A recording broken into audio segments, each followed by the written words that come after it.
Ricardo Cordoba, you're president of GE Western Europe. You are in Copenhagen. What would be for a company like GE the best outcome out of the summit, this historical climate summit?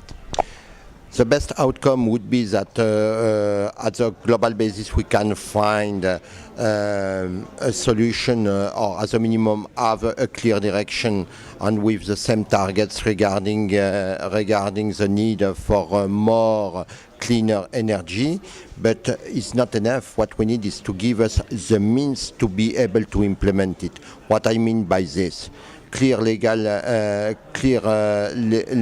legislation, clear legal framework. We will need to develop acceptance of population, but also at the same time what we want is to avoid trading barriers, like why not remove any custom duties on any renewable equipment. Don't try to force as well to have a minimum of local content.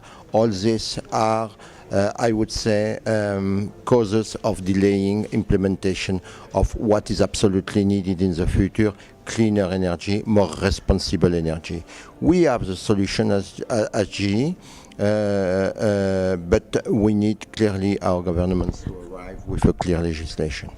Are you talking about a global free trade agreement on renewables, something like that?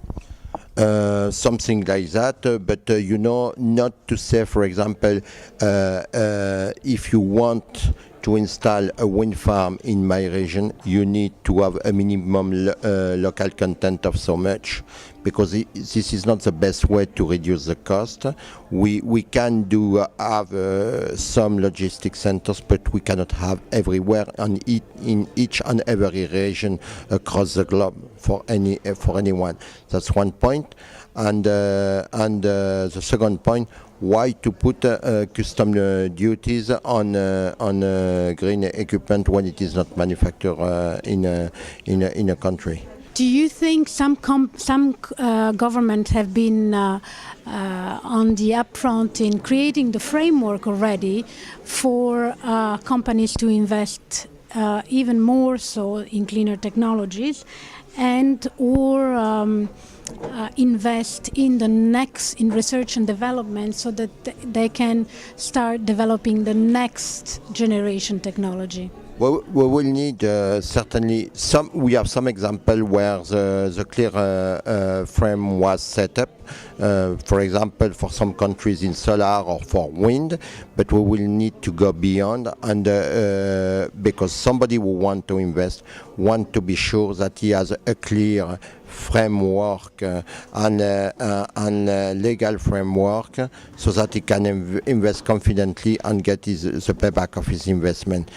All this will require additional cost.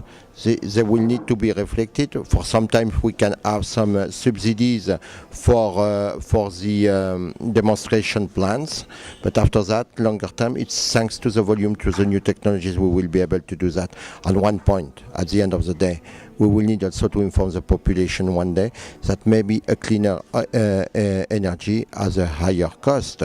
And but at the same time, if you reduce your consumption, for example, thanks to the smart grids, thanks to many other initiatives, because your light bulbs are consuming less, that's another way to maintain your cost, your best cost. But the price per kilowatt hour will have at some point of time to take into account of this development. You cannot live only in a subsidy world. You need it to get this developed. You need it to get this industrialized. But after that, it should fly by himself.